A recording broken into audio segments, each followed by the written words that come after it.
ఇదంతా నా వల్లే జరిగింది. కళ్ళు మూసినా తెరిచిన చంద్రికనే కనిపిస్తుంది. Watch our web series Constable Kanakam Season 2 streaming now on ETV Win app.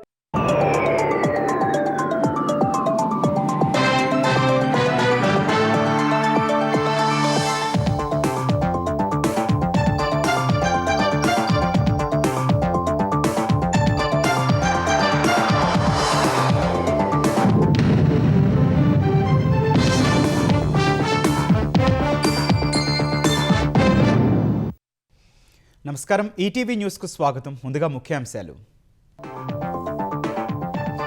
Phone tapping కేసులో కేటీఆర్ను ప్రశ్నిస్తున్న సిట్. టాస్క్ ఫోర్స్ మాజీ డీసీపీ రాధాకిషన్ రావుతో కలిపి విచారణ. బీఆర్ఎస్కు నిధుల సమీకరణపై ఆరా.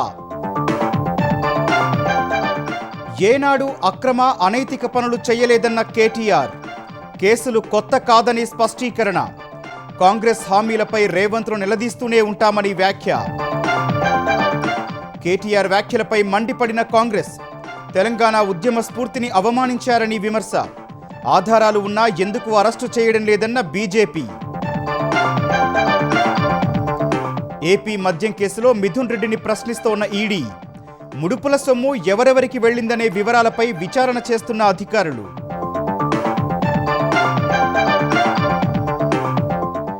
తిరుమల కల్తీ నెయ్యి కేసులో ముగిసిన సిట్ విచారణ. నెల్లూరు ఏసీబీ కోర్టులో ఛార్జిషీట్ దాఖలు చేసిన అధికారులు. 36 మంది పాత్రపై అభియోగాలు. ఏపీలో రుణాల రీషెడ్యూల్తో 1100 కోట్లు మిగిలాయన్న సీఎం. ఎంఎస్ఎంఈలు కీలక రంగాల్లో అభివృద్ధికి సహకరించాలని బ్యాంకులకు సూచన. కేరళలో బీజేపీ అధికారానికి వస్తుందన్న ప్రధాని మోదీ. తిరువనంతపురం మున్సిపల్ ఎన్నికల్లో గెలుపుతో పునాది పడిందని స్పష్టీకరణ. ఇరాన్ వైపు అనేక యుద్ధ నౌకలను పంపినట్టు ట్రంప్ వెల్లడి. ఉపయోగించాల్సిన అవసరం రాదని భావిస్తున్నట్టు అమెరికా అధ్యక్షుడి వ్యాఖ్య.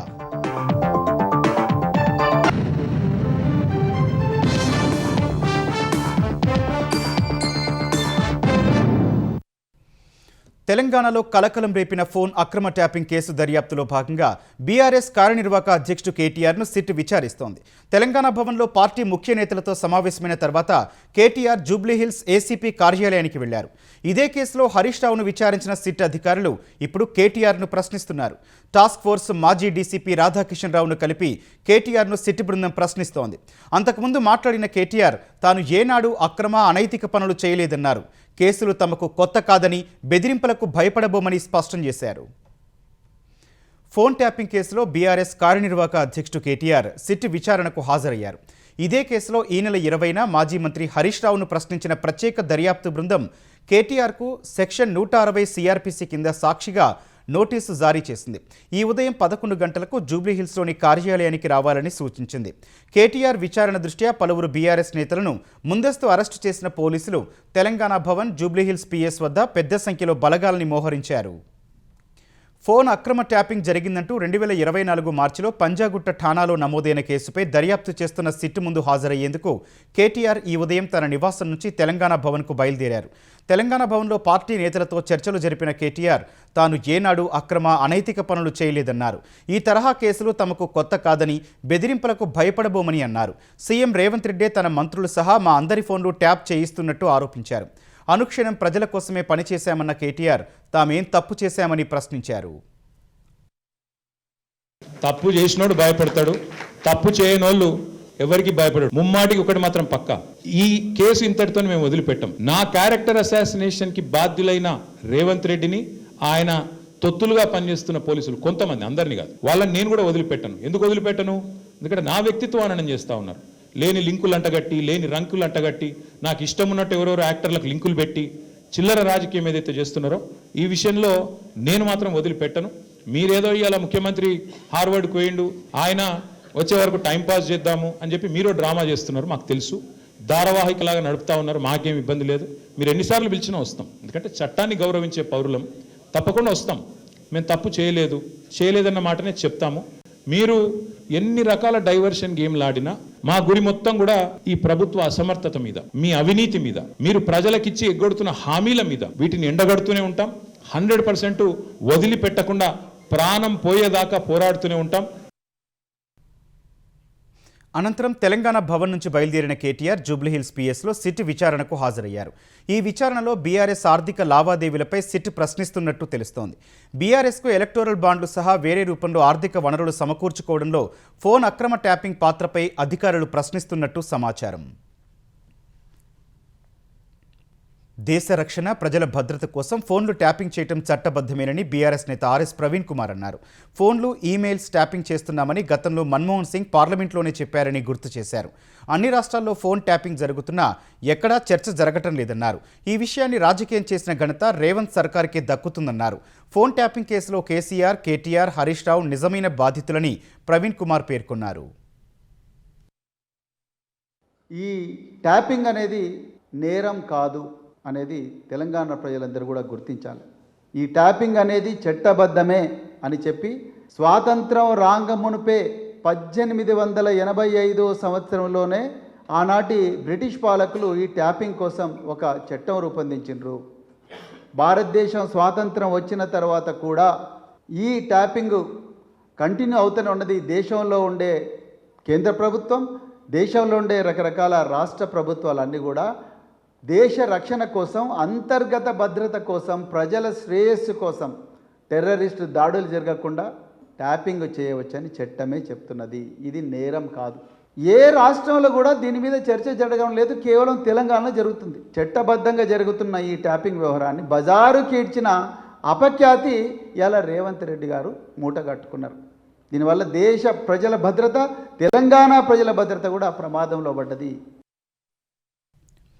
ఫోన్ ట్యాపింగ్ చేసి దుర్మార్గపు చర్యకు పాల్పడ్డ మాజీ మంత్రి కేటీఆర్ తానేదో ఘనకార్యం చేసినట్లు మాట్లాడుతున్నారని కాంగ్రెస్ నేతలు మండిపడ్డారు.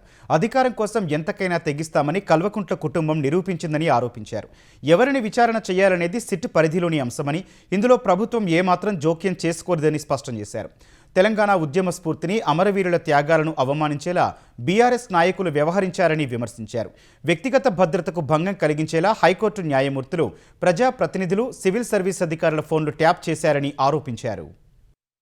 సొంత కుటుంబాన్ని, సొంత పార్టీని, సొంత భావను కూడా ఫోన్ ట్యాపింగ్ చేసిన దుర్మార్గుడు ఇవాళ నేను పోతున్నా, ఇంకా వాళ్ళనే ప్రశ్నిస్తున్నా అని చెప్పి సిగ్గు తప్పిన మాటలు మాట్లాడుతున్నాడు. ఏదో ఘనకార్యం చేసినా అని చెప్పి నేను సిట్టునే ప్రశ్నిస్తా అని చెప్తున్నాడు. మరి ఇదొక సీరియల్ అట. మరి సిట్ పిలిచిస్తే నువ్వేదో శుద్ధపూస లెక్క ఫోన్ ట్యాపింగ్ చేయనట్టుగా నేనేం చేయనట్టు ఎదురుగా అని మాట్లాడుతుండవు కేటీఆర్. తస్మత్ జాగ్రత్త, ఒళ్ళు దగ్గర పెట్టుకొని మాట్లాడు. పార్టీని బతికించాలని, మీరు లైవ్లో బతికుండాలని చెప్పి మా పార్టీ మీద, మా నాయకుల మీద చిల్లర మల్లర మాట్లాడుతున్నావు. ఫోన్ ట్యాపింగ్ చేసింది మీరు కదా. అధికారులను లోపరుచుకొని ఇలా అందరి ఫోన్ ట్యాపింగ్ చేసి మళ్ళొక్కసారి అధికారం రావాలని ఇలా నీచపు రాజకీయాలు కొడుగట్టినటువంటి కేటీఆర్కు ప్రజలు బుద్ధి చెప్పినా ఆయన వక్రబుద్ధి మారతలేదు. ప్రభుత్వంపై వస్తున్న అవినీతి ఆరోపణలను డైవర్ట్ చేసేందుకే ఫోన్ ట్యాపింగ్ కేసును రేవంత్ సర్కారు రాజకీయ ఆయుధంగా వాడుకుంటోందని కేంద్ర మంత్రి బండి సంజయ్ ఆరోపించారు. బీఆర్ఎస్ నేతలే ఫోన్ ట్యాపింగ్ చేశారనేందుకు అన్ని ఆధారాలు ఉన్నప్పటికీ ఇప్పటి వరకు ఒక్కరిని కూడా ఎందుకు అరెస్టు చేయలేదని ప్రశ్నించారు. ఫోన్ ట్యాపింగ్ ద్వారా బీఆర్ఎస్ హయాంలో వేల కోట్ల రూపాయల లావాదేవీలు జరిగాయని ఆరోపించారు. దేశ భద్రత కోసం జరిగే ట్యాపింగ్కు, తెలంగాణలో జరిగిన ఫోన్ ట్యాపింగ్కు సంబంధమే లేదన్నారు. మావోయిస్టుల పేరుతో బీఆర్ఎస్ హయాంలో రాజకీయ నేతలు, జడ్జిల ఫోన్లు ట్యాప్ చేశారని సంజయ్ ఆరోపించారు.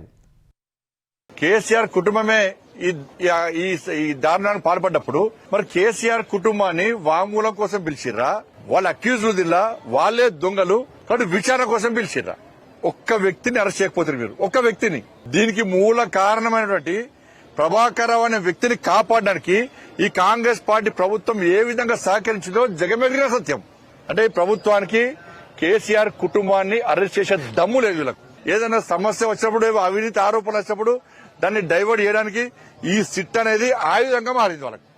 ఇంత మంచి ఆధారాలు మీ దగ్గర ఉన్నప్పుడు ఇంకా విచారణ పేరుతో ఎందుకు కాలాపన చేస్తున్నారు? ఎక్కువ విచారణ చేసిన కొద్దీ ఢిల్లీకి ఎక్కువ ముడుపులు ముడతాయి. ఏసీసీ భవన్ కు, ఫామ్ హౌస్ కు మధ్యలో డీల్ కుదురుతలేదు.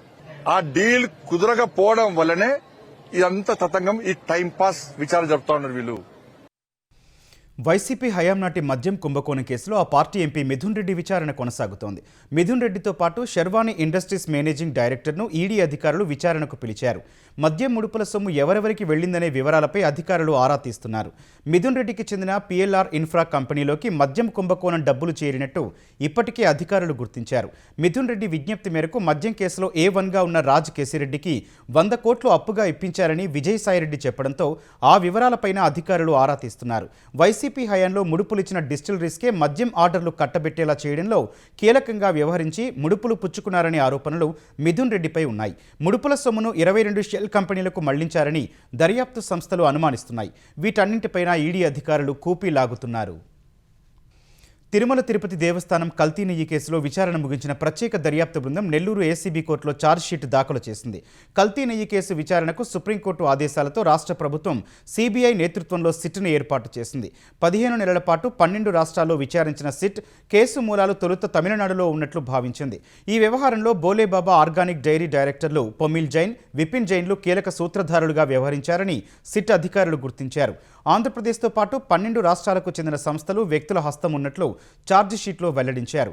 ఛార్జిషీట్లో 24 మందిని నిందితులుగా పేర్కొన్న దర్యాప్తు బృందాలు మరో 12 మంది హస్తం ఉన్నట్లు న్యాయస్థానానికి తెలిపాయి. ఈ దర్యాప్తులో సిబిఐలోని డీఎస్పీలు, సిఐలతో పాటు రాష్ట్రానికి చెందిన 30 మంది అధికారులు పాల్గొన్నారు. ఆంధ్రప్రదేశ్లో రుణాల రీషెడ్యూల్ వల్ల 1100 కోట్ల రూపాయల మేర ఆదా చేయగలమని ముఖ్యమంత్రి చంద్రబాబు తెలిపారు. సచివాలయంలో రాష్ట్ర స్థాయి బ్యాంకర్లతో సీఎం నిర్వహించిన సమావేశం కొనసాగుతోంది. ఎంఎస్ఎంఈలకు అలాగే వివిధ కీలక రంగాలు అభివృద్ధి జరిగేలా బ్యాంకర్ల సహకారం కావాలని సీఎం కోరారు. వ్యాపారాల్లో బలహీన వర్గాలకు చేయూతనిచ్చే ఎంఎస్ఎంఈలకు ఎక్కువ ప్రాధాన్యతనివ్వాలని సూచించారు. ఎంఎస్ఎంఈలకు ప్రభుత్వం, బ్యాంకర్లే వెన్నుదన్నుగా నిలవాల్సిన అవసరం ఉందని నొక్కి చెప్పారు. ఎంఎస్ఎంఈ ప్రోత్సాహంతో అన్ని రంగాల్లో అభివృద్ధి సాధించగలమని చంద్రబాబు విశ్వాసం వ్యక్తం చేశారు. వైసీపీ పాలనలో వ్యవస్థలు గాడి తప్పడంతో ప్రభుత్వానికి క్రెడిబిలిటీ పోయిందని తెలిపారు. పెద్ద ఎత్తున వడ్డీలకు అప్పులు తెచ్చారని ధ్వజమెత్తారు. క్రెడిబిలిటీ ఉంటే తక్కువ వడ్డీలకు రుణాలు తెచ్చుకోవచ్చని సీఎం తెలిపారు. అందుకే క్రెడిబిలిటీకి, బ్రాండింగ్కు ఎక్కువ ప్రాధాన్యతనిస్తున్నామని వెల్లడించారు. ఏపీలో 2 లక్షల కోట్ల మేర రుణాలను రీషెడ్యూల్ చేసుకునే అవకాశం ఉందని అంచనా వేశామని, ఇప్పటి వరకు 49,000 కోట్లు రీషెడ్యూల్ చేసినట్టు సీఎం చెప్పారు. ఈ ఏడాది చివరికల్లా వెలిగొండ ప్రాజెక్టును పూర్తి చేస్తామని ఆంధ్రప్రదేశ్ జలవనరుల శాఖ మంత్రి నిమ్మల రామానాయుడు పునరుద్ఘాటించారు. వెలిగొండ ప్రాజెక్టును సందర్శించిన మంత్రి ఫీడర్ కెనాల్ రిటర్నింగ్ పనులను స్వయంగా 2 కిలోమీటర్ల మేర బైక్ నడుపుకుంటూ వెళ్లి పరిశీలించారు. తర్వాత రెండో సొరంగాన్ని సందర్శించారు. అనంతరం అధికారులు, గుత్తేదారులతో మంత్రి సమీక్షా సమావేశం నిర్వహించారు. వైసీపీ ప్రభుత్వం 5 ఏళ్ల కాలంలో చేసిన లైనింగ్ పనులను కూటమి సర్కారు కేవలం 50 రోజుల్లోనే పూర్తి చేసిందన్నారు. ప్రాజెక్టు పూర్తి కాకుండానే జాతికి అంకితమంటూ స్థానిక రైతులను మాజీ సీఎం జగన్మోహన్ రెడ్డి మోసం చేశారని మంత్రి మండిపడ్డారు. 456 కోట్ల వ్యయంతో చేపట్టిన ఫీడర్ కెనాల్ లైనింగ్, 5.3 కిలోమీటర్ల రిటైనింగ్ వాల్ కాంక్రీటు పనులకు త్వరలోనే ముఖ్యమంత్రి చంద్రబాబు భూమి పూజ చేస్తారని వెల్లడించారు.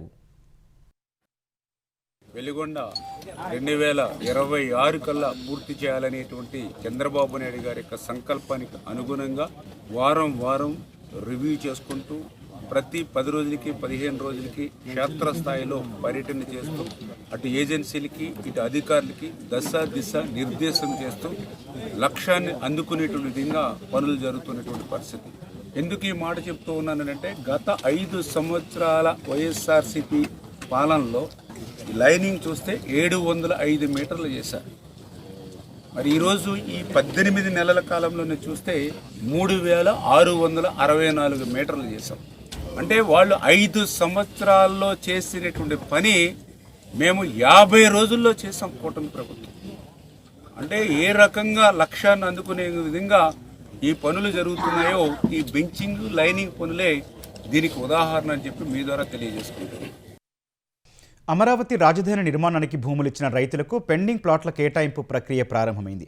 సిఆర్డీఏ కార్యాలయంలో ఈ లాటరీ ద్వారా ప్లాట్లు కేటాయిస్తున్నారు. మొత్తం 14 గ్రామాల్లోని 90 మంది రైతులకు 135 ప్లాట్లను కేటాయించనున్నారు. నిడమర్రులో 58, వెలగపూడిలో 25, మందడంలో 21, మల్కాపురంలో 10, పెనుమాక, లింగాయపాలెంలో, కురగల్లులో ఏడేసి ప్లాట్లు కేటాయించాల్సి ఉంది. పిచ్చుకలపాలెంలో 3, నేలపాడులో 2, అనంతవరంలో 1 ప్లాటు కేటాయించాల్సి ఉంది. గుజరాత్లో కేవలం ఒక నగరంలో ప్రారంభమైన బీజేపీ ప్రస్థానం ఆ రాష్ట్రంలో ప్రభుత్వాన్ని ఏర్పాటు చేసే వరకు వెళ్ళిందని, ఇప్పుడు కేరళలో కూడా అదే జరుగుతుందని ప్రధాని నరేంద్ర మోదీ అన్నారు. ఇటీవలే తిరువనంతపురం మున్సిపల్ కార్పొరేషన్ ఎన్నికలే అందుకు నిదర్శనమని చెప్పారు. కేరళ ప్రజలు బీజేపీపై విశ్వాసంతో ఉన్నారని, రాబోయే ఎన్నికల్లో అక్కడ మార్పు తప్పదని విశ్వాసం వ్యక్తం చేశారు. కేరళ, తమిళనాడు, కర్ణాటక, తెలంగాణ, ఆంధ్రప్రదేశ్ మధ్య ప్రాంతీయ రైలు కనెక్టివిటీని పెంచే 3 అమృత్ భారత్ ఎక్స్ప్రెస్ రైళ్లు త్రిశూర్, గురువాయూర్ ప్యాసింజర్ రైలును మోదీ ప్రారంభించారు. ఇందులో తిరువనంతపురం, చర్లపల్లి మధ్య నడిచే అమృత్ భారత్ రైలు కూడా ఉంది. అనంతరం తిరువనంతపురంలో నిర్వహించిన బహిరంగ సభలో మాట్లాడిన ప్రధాని కాంగ్రెస్ సహా కేరళలోని వామపక్షాలపై విమర్శలు గుప్పించారు. దశాబ్దాలుగా ఎల్డీఎఫ్, యూడీఎఫ్ రెండు తిరువనంతపురాన్ని నిర్లక్ష్యం చేశాయని, ప్రాథమిక సౌకర్యాలు, మౌలిక సదుపాయాలు లేకుండా చేశాయన్నారు. కాంగ్రెస్ను ముస్లిం లీగ్ మావోయిస్టు కాంగ్రెస్ అని అభివర్ణించారు. కేరళలో బీజేపీ ప్రభుత్వం ఏర్పడితే శబరిమల బంగారం కేసుపై విచారణ జరిపి దోషులను జైలుకు పంపుతామని ప్రధాని హామీ ఇచ్చారు. यहाँ एक नई होप दिख रही है। आपका ये जोश, ये विश्वास दिलाता है कि अब केरला में परिवर्तन होकर रहेगा। 1987 के पहले गुजरात में बीजेपी एक हाशिए की पार्टी थी। 87 में पहली बार भाजपा ने अहमदाबाद म्युनिसिपल कॉरपोरेशन में विजय प्राप्त की, जैसे आज आपने तिरुवनंतपुरम में विजय प्राप्त की। और वहीं से गुजरात में जो सिलसिला चला, लोगों ने हमारे काम को देखा, हमारे आचरण को परखा, और उसका परिणाम है कि आज पिछले कई दशकों से वहां की जनता ने हमें सेवा का मौका दिया। शुरुआत एक शहर से हुई थी, केरला में भी शुरुआत एक शहर से हुई है, और इसलिए मैं कहता हूं अब केरला भारतीय जनता पार्टी पर अभूतपूर्व विश्वास करके हमारे साथ जुड़ चुका है. ఎలక్ట్రానిక్స్, క్లీన్ మ్యానుఫ్యాక్చరింగ్కు నమ్మకమైన గమ్యస్థానంగా ఆంధ్రప్రదేశ్ను తీర్చిదిద్దుతున్నామని ఐటీ శాఖ మంత్రి నారా లోకేష్ తెలిపారు. దావోస్లో రెన్యూ పవర్ సంస్థ ఆధ్వర్యంలో కర్బన ఉద్గారాల తగ్గింపు, డిజిటలైజేషన్ అంశంపై నిర్వహించిన రౌండ్ టేబుల్ సమావేశంలో లోకేష్ పాల్గొన్నారు. ప్రస్తుత ప్రపంచంలో డిజిటలైజేషన్, డీకార్బనైజేషన్, డీగ్లోబలైజేషన్ శక్తివంతమైన ధోరణులని లోకేష్ వ్యాఖ్యానించారు. డిజిటల్ వ్యవస్థలు పాలనకు కేంద్ర బిందువుగా మారాయన్న మంత్రి డేటా సెంటర్లు, క్లౌడ్ ప్లాట్ఫామ్లు, ఏఐ కంప్యూటింగ్, స్వచ్ఛ విద్యుత్ లేకుండా విస్తరించలేవన్నారు. Solar, wind, pumped storage power ద్వారా 160 గిగావాట్ల పునరుత్పాదక శక్తి సామర్థ్యం ఏపీకి ఉందన్నారు. ఇది రాష్ట్రాన్ని గ్రీన్ పరిశ్రమలకు ఆదర్శ కేంద్రంగా మారుస్తోందన్నారు. అనంతపురం జిల్లా తాడిపత్రిలో పోలీసులు మోహరించారు. వైసీపీ మాజీ ఎమ్మెల్యే పెద్దారెడ్డి అనుచిత వ్యాఖ్యలపై కేసు నమోదు చేయాలని టీడీపీ కౌన్సిలర్లు పోలీసులకు వినతి పత్రం ఇచ్చారు. ఇవాల్టిలోగా కేసు నమోదు చేయకపోతే పెద్దారెడ్డి ఇంటిని ముట్టడిస్తామని హెచ్చరించారు. ఈ నేపథ్యంలో జేసీ ప్రభాకర్ రెడ్డి నివాసం వద్దకు టీడీపీ కార్యకర్తలు చేరుకోవడంతో పోలీసులు అప్రమత్తమయ్యారు. ఖమ్మం మార్కెట్లో గిట్టుబాటు ధరలు దక్కడం లేదంటూ మిర్చి రైతులు భగ్గుమన్నారు. పేరుకే పూరించే విధంగా ధరలు ప్రకటించారని, కొనుగోళ్ల సమయంలో మాత్రం ధరలు అమాంతం తగ్గిస్తున్నారంటూ మార్కెట్ యార్డులో ఆందోళన చేపట్టారు. గత 3 రోజులుగా క్వింటా మిర్చి ధర 20,000కు పైన పలుకుతుందన్న అధికారుల ప్రకటనతో రైతులు భారీగా మిర్చి తీసుకొచ్చారు. ఇవాళ జెండాపాట 20,150 రూపాయల ధర ప్రకటించగా వ్యాపారులు మాత్రం 15,000కు మించి కొనుగోలు చేయకపోవడంతో రైతులు తీవ్ర ఆగ్రహం వ్యక్తం చేశారు. వ్యాపారంతా కుమ్మక్కై ధరలు తగ్గిస్తున్నారంటూ ప్రధాన గేటు ఎదుట ఆందోళన చేపట్టారు. మధ్యప్రదేశ్లోని ధార్ జిల్లాలో ఉన్న వివాదాస్పద భోజ్శాల కమల్ మౌలా మసీదులో కట్టుదిట్టమైన భద్రత నడుమ హిందువులు వసంత పంచమి పూజలు చేశారు. సూర్యోదయం కాగానే భక్తులు భోజ్శాలలోకి ప్రవేశించి సరస్వతీదేవి విగ్రహాన్ని ప్రతిష్ఠించారు. అనంతరం హారతి ఇచ్చి ప్రత్యేక పూజలు చేశారు. ఈ సందర్భంగా చారిత్రక కట్టడాన్ని పుష్పాలు, కాషాయ జెండాలతో అలంకరించారు. ఈ ఏడాది వసంత పంచమి శుక్రవారం రావడంతో పూజలు, ప్రార్థనలు చేసుకుంటామని హిందువులు, ముస్లింలు సుప్రీంకోర్టును ఆశ్రయించారు. సూర్యోదయం నుంచి సూర్యాస్తమయం వరకు సరస్వతి పూజలు నిర్వహించుకోవచ్చని సీజేఐ జస్టిస్ సూర్యకాంత్ నేతృత్వంలోని ధర్మాసనం అనుమతించింది. మధ్యాహ్నం 1 గంట నుంచి 3 గంటల వరకు ముస్లింలు ప్రార్థనలు చేసుకోవచ్చని తన ఆదేశాల్లో పేర్కొంది. భోజ్శాలలోని మధ్యయుగం నాటి స్మారక కట్టడాన్ని హిందువులు వాగ్దేవి సరస్వతి దేవాలయంగా భావిస్తారు. ముస్లింలు దాన్ని కమల్ మౌలా మసీదుగా వ్యవహరిస్తుంటారు. ఇరు వర్గాలు వారు భోజ్శాలకు వచ్చే అవకాశం ఉండటంతో మధ్యప్రదేశ్ ప్రభుత్వం 8,000 మందితో బందోబస్తు ఏర్పాటు చేసింది. నోయిడా, అహ్మదాబాద్లోని పలు పాఠశాలలకు బాంబు బెదిరింపులు రావడం కలకలం రేపింది. ఈమెయిల్ ద్వారా బెదిరింపులు రావడంతో నోయిడాలోని శివనాడార్ పాఠశాలతో ఇతర యాజమాన్యాల విద్యార్థులు ఇంటికి పంపించివేశాయి. అనంతరం బాంబ్ స్క్వాడ్, డాగ్ స్క్వాడ్ బృందాలు తనిఖీలు చేపట్టాయి. ఇప్పటి వరకు ఎలాంటి అనుమానాస్పద వస్తువులు లభించలేదని పోలీసులు తెలిపారు. మెయిల్ ఎక్కడి నుంచి వచ్చిందో తెలుసుకునేందుకు ప్రయత్నిస్తున్నామన్నారు. పశ్చిమ అహ్మదాబాద్లోని పలు పాఠశాలకు ఈమెయిల్ ద్వారా బాంబు బెదిరింపులు వచ్చాయని క్రైమ్ బ్రాంచ్ విభాగం తెలిపింది. వెంటనే బాంబ్ స్క్వాడ్ను పంపించి తనిఖీలు చేపట్టామని వెల్లడించింది. జమ్మూ కాశ్మీర్లోని పలు ప్రాంతాల్లో మోస్తరు నుంచి భారీ మంచు కురుస్తోంది. ఫలితంగా శ్రీనగర్ను దేశంలోని ఇతర ప్రాంతాలతో కలిపే శ్రీనగర్ జమ్మూ జాతీయ రహదారిని అధికారులు మూసివేశారు. శ్రీనగర్కు రావాల్సిన దాదాపు 20 విమానాలు రద్దయ్యాయి. రాజౌరి, పూంచ్, కతువా జిల్లాలో పాఠశాలలకు సెలవు ప్రకటించారు. ఈ సీజన్లో తొలిసారి త్రికూట పర్వతాల్లో మంచు కురవడంతో వైష్ణోదేవి యాత్రను అధికారులు రద్దు చేశారు. రాంబన్, దొడా, కిష్తవాడ్, పూంచ్, రాజౌరి, ఉధంపూర్ జిల్లాలోని పలు ప్రాంతాలు శ్వేతవర్ణంలోకి మారిపోయాయి. రహదారులపై పేరుకుపోయిన మంచును భారీ యంత్రాలతో అధికారులు తొలగిస్తున్నారు. అత్యవసర పరిస్థితుల్లో సేవలందించేందుకు జమ్మూ కాశ్మీర్ ప్రభుత్వం జిల్లాలో కంట్రోల్ రూమ్లను ఏర్పాటు చేసింది. ఇరాన్ దిశగా తమ నౌకాదళానికి చెందిన అనేక యుద్ధ నౌకలు వెళుతున్నాయని అమెరికా అధ్యక్షుడు డొనాల్డ్ ట్రంప్ తెలిపారు. అయితే వాటిని ఉపయోగించాల్సిన అవసరం రాదని అనుకుంటున్నట్లు చెప్పారు. దావోస్ నుంచి అమెరికాకు తిరిగి వెళ్లే క్రమంలో ఎయిర్ ఫోర్స్ 1 విమానంలో అమెరికా అధ్యక్షుడు మీడియాతో మాట్లాడారు. నిరసనకారులను ఉరితీస్తే భారీ స్థాయిలో దాడి చేస్తామని హెచ్చరించినందునే ఇరాన్ ప్రభుత్వం ఉరిశిక్షలను రద్దు చేసిందని ట్రంప్ పేర్కొన్నారు. ఇరాన్ మళ్లీ అణు కార్యక్రమాన్ని పునరుద్ధరిస్తే మరో దఫా దాడులు తప్పవని హెచ్చరించారు. Big force going toward Iran. I'd rather not see anything happen, but we're watching them very closely. 837, mostly young men, were going to be hung on Thursday. And I said, if you hang those people, you're going to be hit harder than you've ever been hit. It'll make what we did to your Iran nuclear look like peanuts. An hour before this horrible thing was going to take place, they canceled it. And they actually said they canceled it. They didn't postpone it. They canceled it. So that was a good sign. But we have an armada. We have a massive fleet heading in that direction, and maybe we won't have to use it. We'll see. If you do business with Iran, you're going to have a tariff of 25%. Venezuela తాత్కాలిక అధ్యక్షురాలు Delcy Rodrigues సమర్థంగా పాలన సాగిస్తున్నారని America అధ్యక్షుడు Donald Trump అన్నారు. సామ్యవాదం కారణంగా Venezuela పౌరులు ఏళ్లపాటు కష్టాలు ఎదుర్కొన్నారని చెప్పారు. ఆ దేశంలో తీసే చమురు విక్రయం ద్వారా వచ్చే ఆదాయాన్ని వెనెజువెలా పౌరుల జీవన ప్రమాణాలు పెంచేందుకు వెచ్చిస్తామని తెలిపారు. వెనెజువెలాలో చమురును వెలికి తీసేందుకు అమెరికా కంపెనీలు సంప్రదింపులు జరుపుతున్నాయని ట్రంప్ వెల్లడించారు.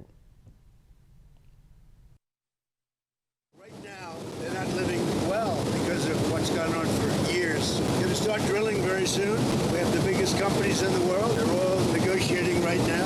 That's going to do two things. It's going to make the United States a lot of money.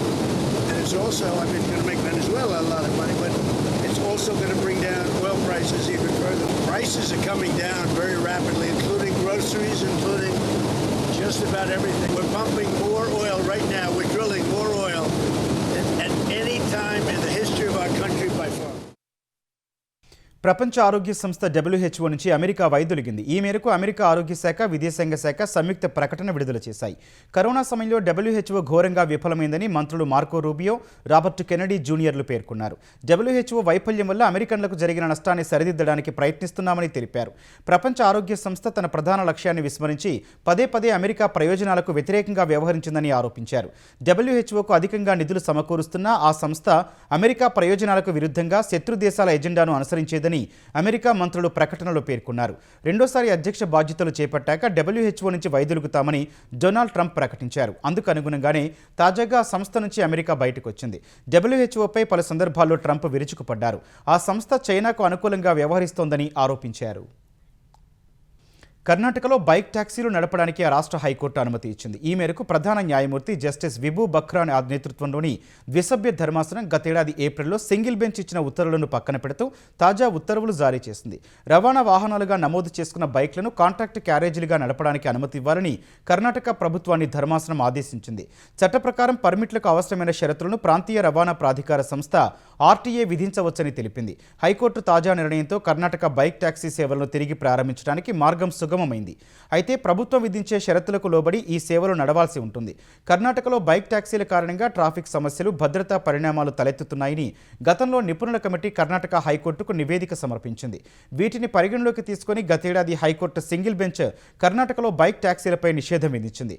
Ola, Rapido వంటి సంస్థలు సింగిల్ బెంచ్ ఉత్తర్వులను కర్ణాటక హైకోర్టులో సవాల్ చేశారు. వీటిపై విచారణ జరిపిన ద్విసభ్య ధర్మాసనం బైక్ ట్యాక్సీలు నడపడానికి అనుమతి ఇచ్చింది. అమెరికాలోని మిన్నెసోటాలో పాఠశాల నుంచి ఇంటికి వెళ్తున్న 5 ఏళ్ల చిన్నారిని ఇమిగ్రేషన్ అధికారులు నిర్బంధించడం తీవ్ర కలకలం రేపుతోంది. చిన్నారితో పాటు అతడి తండ్రిని ఫెడరల్ అధికారులు అదుపులోకి తీసుకుని టెక్సాస్లోని ఓ నిర్బంధ కేంద్రానికి తరలించారని బాధిత కుటుంబ తరపు న్యాయవాది పేర్కొన్నారు. ఇమిగ్రేషన్ అధికారులు నిర్బంధించిన బాలుడి పేరు లియామ్ కోనేజో రామోస్ అని పాఠశాల సిబ్బంది తెలిపారు. 2024లో ఆ చిన్నారి కుటుంబం అమెరికాకు వలస వచ్చిందని వెల్లడించారు. దేశ బహిష్కరణకు సంబంధించి వారికి ఎలాంటి ఉత్తర్వులు జారీ కాలేదని వివరించారు. చిన్నారి తండ్రి ఆడ్రియన్ అలెగ్జాండర్ ఈక్వెడార్ జాతీయుడని హోంల్యాండ్ సెక్యూరిటీ విభాగం తెలిపింది. అమెరికాలో చట్టవిరుద్ధంగా ఉంటున్న అతన్ని అదుపులోకి తీసుకునేందుకు ఇమిగ్రేషన్ అధికారులు ఆపరేషన్ నిర్వహించినట్లు వివరించింది. పిల్లాడి భద్రత దృష్ట్యా ఓ అధికారిని అతడితోనే ఉన్నట్లు పేర్కొంది. ఈ ఘటనను అమెరికా మాజీ ఉపాధ్యక్షురాలు కమలా హ్యారిస్ తీవ్రంగా ఖండించారు. ఇది తనను తీవ్రంగా కలచివేస్తుందని ఆమె ఎక్స్లో పోస్ట్ చేశారు. ఇమిగ్రేషన్ అధికారులు చిన్నారి తండ్రిని మాత్రమే లక్ష్యంగా చేసుకున్నారని ఉపాధ్యక్షుడు జేడీ వాన్స్ వివరణ ఇచ్చారు. టెక్ దిగ్గజం అమెజాన్ మరోసారి పెద్ద సంఖ్యలో ఉద్యోగులపై వేటు వేసేందుకు సిద్ధమైనట్లు తెలుస్తోంది. వచ్చే వారం ప్రపంచవ్యాప్తంగా 16,000 మంది ఉద్యోగులను తొలగించనున్నట్లు తెలిసింది. అమెజాన్లో 30,000 ఉద్యోగాలను తొలగిస్తారంటూ గతేడాది ప్రచారం జరిగింది. అమెజాన్లో 3,50,000 మంది కార్పొరేట్ ఉద్యోగులు ఉండగా అందులో 10% సమానమైన 30,000 మందిని తప్పిస్తారంటూ రాయిటర్స్ సంస్థ అప్పట్లో పేర్కొంది. అయితే 14,000 మందిని తొలగిస్తున్నట్లు అమెజాన్ అధికారిక ప్రకటన చేసింది. ఈ క్రమంలోనే తాజాగా తొలగింపునకు సిద్ధమైన అమెజాన్ జనవరి 27న సుమారు 16,000 మందికి లే ఆఫ్లు ఇవ్వాలని నిర్ణయించుకున్నట్లు సమాచారం. ఈ అంశంపై సంస్థ నుంచి ఇప్పటి వరకు ఎలాంటి అధికారిక ప్రకటన వెలువడలేదు. Amazon web services, retail, prime video సహా మానవ వనరుల విభాగాలపై ఈ తాజా లేఆఫ్ల ప్రభావం ఉంటుందని భావిస్తున్నారు. ఈటీవీ న్యూస్ సమాప్తం. నమస్కారం.